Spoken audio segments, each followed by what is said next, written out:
말을 술술술술 하면서 시간 때우는 게 점점 어렵지 않게 되는 걸 보니 제가 온라인 강의에 잘 적응하고 있는 듯합니다. 네, 힘들어요. 바카스 원샷. 바카스 마셔가면서 하지만 어쨌거나 네. 생각보다 시간은 잘 가고 있습니다. 우리 60쪽 볼게요. 네, 포스트 모던이라는 용어는 더 적절하지 않아 보인다 하고 나왔고요. 그 밑에 포스트 모던 논의할 때 항상 자주 등장하는 이론가 프레드릭 제임슨이 나왔고, 그 다음에 할포스터라고도 하고 헬포스터라고도 하고, 그 사람이 그 사람인데, 우리가 미술 이론 좀 어려운 거 배우다 보면 절대 지나칠 수 없는 또 중요하신 분이 있습니다. 진짜 난이도 있는 분. 네. 실제의 귀환이란 책은 이 책이에요. 네. 워낙에나 레전드급의 글이라서 언젠가 한번 네오 아방가르드에 대하여 이런 거 한번 날 잡아서 미쳤다 싶게 어려운 거 하나 읽고 같이 토론하고 이런 거 해보고 싶은데, 좀 어렵겠죠, 아직은. 네. 어쨌거나, 네. 여기 보면은, 이 책을 소개하면서, 네, 실제의 귀환에서 헬포스터는 포스트 모더니즘 이론과 긴장관계에 놓인 동시대 미술의 요소들을 밝히면서 신자유주의 시대의 미술의 가능성 지평에 대해서는 비관적 태도를 유지했다.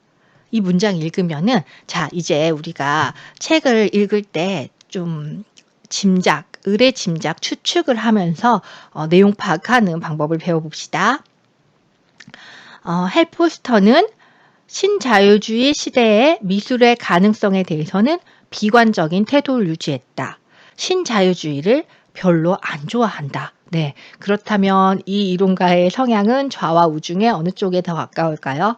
좌에 더 가깝습니다. 네, 이 정도는 좀 상식으로, 네, 신자유주의란 단어가 뭔지까지를 제가 현대미술의 쟁점인데 여기서 그런 걸 다 일일이 설명하고 있을 수는 없잖아요. 당연히 쉽게 알아들으신 분들은 하고 넘어가시면 되고요. 뭔 소리야 하시는 분들은 알아서 좀 찾아보시면서 네, 따라오세요. 네, 신자유주의 시대의 미술에 대해서는 좀 좋지 않게 봤다라는 거는 놔두고 그 앞문장 포스트 모더니즘 이론과 긴장관계에 놓인 동시대 미술의 요소를 밝혔다. 여기가 조금 더 흥미롭겠죠. 기회가 되면 해보고 싶고요. 그 다음에 나오는 책은 마이클 아트와 안토니오 네글이라는 두 사람이 공동 집필로 쓴 책입니다. 제국이라는 책이에요. 네. 이 책인데요. 예, 이미 번역되어 나온 지도 10년도 훨씬 넘었어요. 제가 한참 공부할 때 나왔으니까. 일단 실제 기한도 그렇고 여러분, 책의 판형이나 표지 디자인만 보더라도, 네, 글씨 폰트만 보더라도 오래된 책인 거 느껴지시죠? 네. 소위 밀레니엄이라고 하는 한 2000년 즈음에 나와서 아주 대단한 관심을 받을 수밖에 없었던 그 당시로서는 여기 있는 말들이 세계 흐름을 보는데 너무너무 중요하고 딱 맞는 그런 이야기였어요.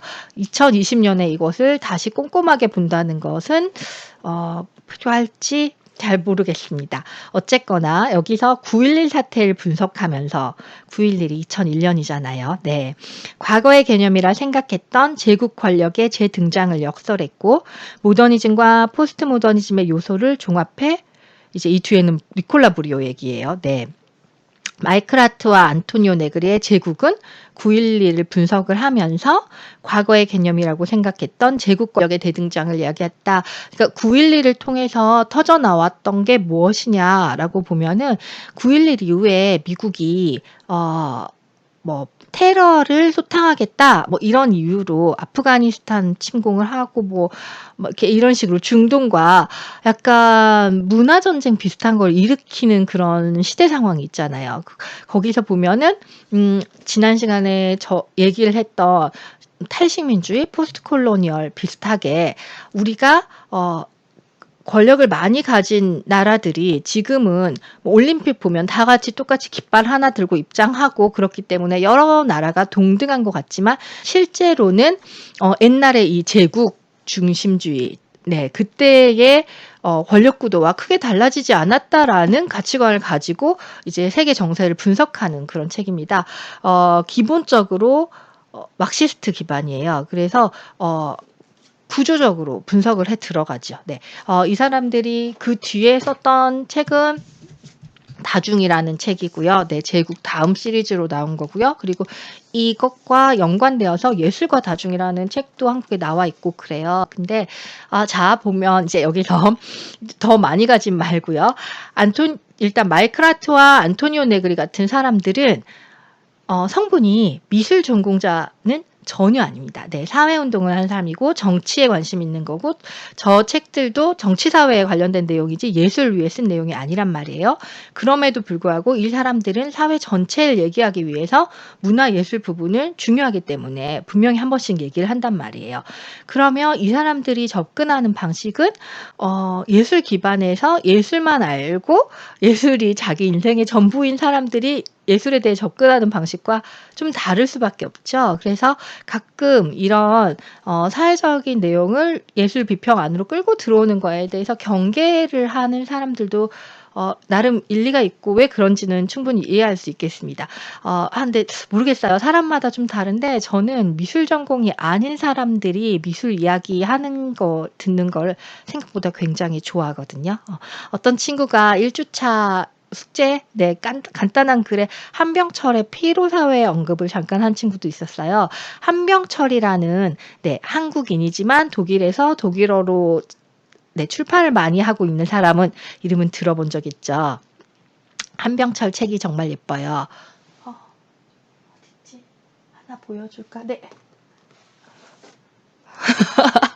나 일부러 꽂아놓은 거 아니야. 네, 이런 식으로 네, 요렇게 네, 판형이 너무 조그맣고 이뻐가지고 이거 지하철에서 버스에서 읽기 정말 좋아요. 기차 여행하면서 읽으면 너무 좋고 그리고 문장이 굉장히 시적이라서 네, 아름다움의 구원을 비롯하여 몇몇 책이 한병철이 예술에 대해서 이야기해요.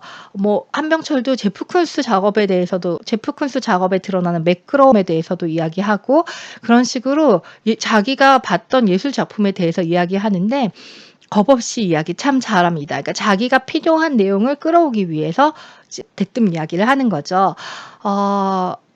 한국 문화에는 그걸 전공하지 않은 사람이 그거에 대해서 아는 척하고 막 얘기하는 게 좀 어렵고 꺼려지는 부분이 있어요. 제가 뭐 소설 비평을 한다든가 영화 비평을 하려 치면 뭘 아냐 이런 네, 자기 검열에 일단 시작이 되는데 철학하는 사람들은 기본적으로 예술 작품에 대해서 누구라도 다 이야기를 많이 할 수밖에 없었고 그 사람들이 하는 얘기를 보면 예술가인 사람들 또 예술을 주로 인생을 그거에 바친 사람들과는 진짜 다른 관점에서 예술을 보는데 저는 그것도 되게 중요하다고 생각을 합니다.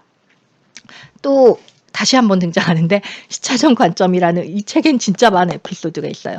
여기 상당히 초반부에 나온 에피소드 하나를 보면은 뭐가 나오냐면 이 철학자가 관찰을 해봤더니 정치적으로 굉장히 진보적이었던 사람들 있잖아요. 혁명을 이끌었던 우리 오늘 이제 오늘 읽고 있는 텍스트에도 맨 뒤로 넘어가면 다 읽으셔서 아시겠지만 혁명 이야기가 나와요. 네, 그래서 68쪽에 보면 여기서 혁명을 이야기하는 것은 이런 식으로 이런 주제 쪽으로 가면 이제 당연히 혁명 이야기가 나올 수밖에 없는데 자, 혁명을 일구어 나갔던 실제적으로 정치적 혁명에 앞장섰던 많은 아주 급진적인 그런 위대한 사람들이 평소에 그럼 예술은 뭘 좋아하냐 물어보면은 너무 황당한 취향을 갖고 있다는 거예요. 물레방아가 돌아가는 풍경을 좋아한다던가, 네, 그냥 바다에 파도가 치고 있는 모습을 좋아한다던가, 아니면 그냥 꽃단지가 예쁘게 그려진 그야말로 꽃그림 정물화 있잖아요. 우리 아줌마들이나 좋아할 것 같다라고 생각하는 그런 그림을 좋아하고, 음악도 이렇게 급진적이고 이렇게 전통을 타파하고 기존 사회에 반항하고 이런 혁신적인 생각을 가진 사람은 과연 어떤 음악을 들을까? 그러면 당연히 엄청 앞서고 전위적인 음악을 좋아할 것 같은데 아니라 마음의 힐링이 되는 아주 차분한 고전 클래식을 좋아하고 그렇다는 거예요. 그러면서 지적 같은 경우는 도대체 이런 아이러니는 어디서 발생할까 하는데 당연해요. 생각해보면 너무나 단순한 게 자기의 일상을 자기의 인생을 정말 그 세상에 있지 않았던 기존에 있지 않았던 어떤 진보적인 일에다가 막 투자하고 막 써 나가고 그런 식으로 살려다 보면 얼마나 심심이 지치겠어요. 또 그림 보면서 스트레스 또 받고 싶지 않고 저도 진짜 일이 많을 때는 영화 그냥 웃고 하하하 하고 1 시간 반 즐기고 끄는 영화를 보고 싶지 막 보고 나면 작품성은 너무 좋은데 머리가 너무 아프고 막 세상 우울해지고 그런 거 보고 싶지 않은 마음인 거죠. 그래서 사람이 전방위적으로 모든 분야에 있어서 급진적이긴 굉장히 힘들다. 그래서 엉뚱한 모순적인 게 일어나는 거예요. 이 사람이 진짜로 정말 급진적인 성향을 가지고 있다고 생각을 했는데 그건 일정 부분이었고 또 어떤 기호에서는 아주 보수적이구나. 그래서 우리가 모더니즘에서 보면 세상을 완전 바꾼 것처럼 '세상에 어떻게 이런 생각을 했을까?' 싶도록 뭐 듀샹처럼 변기를 미술관에 갖다 놓는다든가 도대체 이 사람은 얼마나 기발하고 정말 전에 없는 그런 창의성을 가지고 있나 싶었던 사람들이 의외로 정치적으로는 매우 격하게 그냥 되게 보수적인 우파를 지지한다거나 이런 것도 반대급부로 많이 찾아볼 수가 있습니다. 그래서 예술이라는 게 누군가에게는 인생을 건 진짜 중요한 문제겠지만 또 누군가에게는 그냥 다른 거에 힘을 다 빼고 집에 돌아와서 힐링을 하고 싶을 때 잠깐 위안을 받는 그런 것일 수도 있다라는 걸 우리가 이거를 전공하고 살고 있다 보면 가끔씩 있거든요. 그런데 미술과 전혀 상관없는 일을 하는 사람들이 보는 시점을 보면은 또 달라요. 그래서 한 번씩 그것을 살펴봐 보면은 흥미로운 것 같아요. 네. 네. 갑자기 화면이 바뀌더니 입술은 시뻘겋게 칠하고 나타나서 막 웃어잡히면 무섭죠? 미친 여자 같고. 네. 저도 지금 살짝 제 자신이 무섭습니다. 왜냐면 제가 한 17분, 18분 찍은 거 2개를 확인했더니 제 마이크를 잘 못 꼽아 가지고 날렸네요. 무음 상태로 찍혀 있네요. 네. 그래서 개운하게 날리고 제 자신에게 욕을 해대면서 다시 촬영을 시작합니다. 네. 욕은 초성으로만 하겠습니다. 항상 제가 제일 욕하고 싶은 사람은 제 자신입니다. 세상에 나에게 이렇게 큰 빅엿을 먹일 수 있는 사람은 나밖에 없어요. 네. 항상 내 자신의 가장 큰 적은 나죠. 네.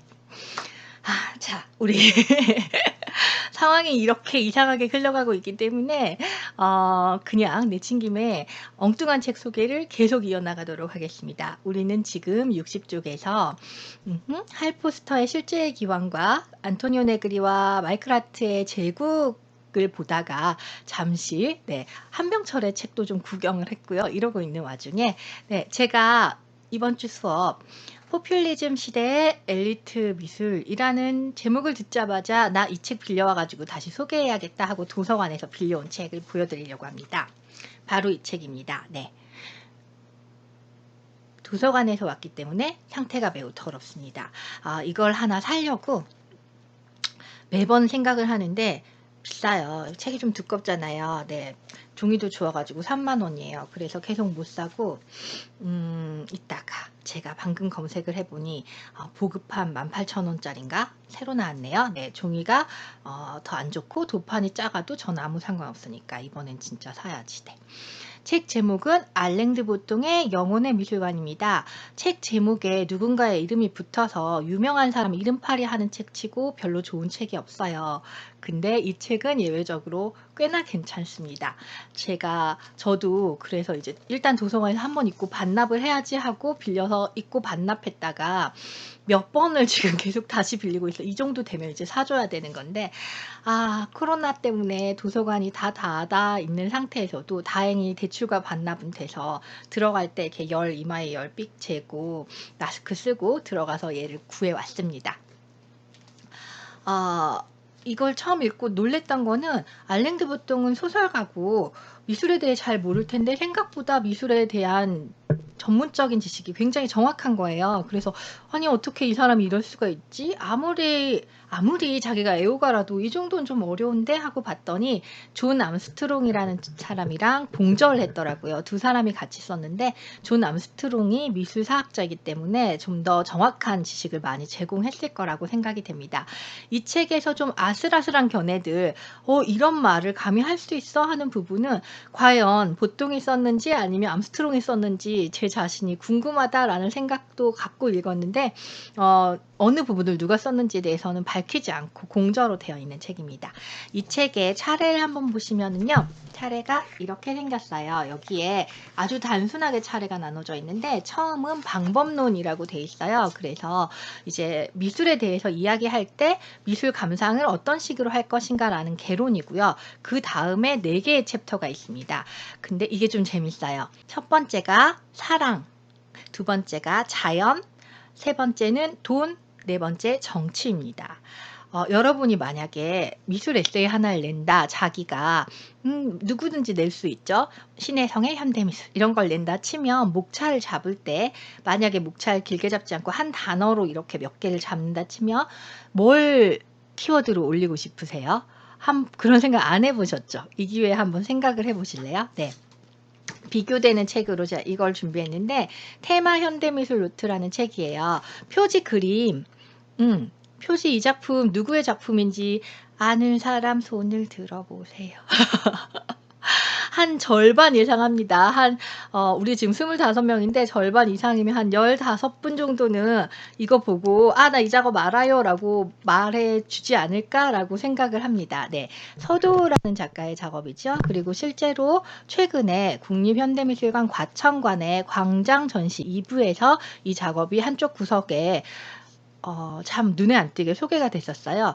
실은 매우 유명하고 세계적으로 평가가 잘 받고 있는 그런 작업인데 그 전시 디스플레이에서 그렇게 썩 잘 나오진 않았지만 어쨌거나 서도 작가의 메인 작품 중에 하나니까 우리가 외국에서 출판된 책인데 표지를 한국 작가 걸 하고 있다는 게 신선하죠. 저는 이제 일부러 아마존에 외국 원서도 검색을 해봤는데 같은 표지를 쓰더라고요. 네.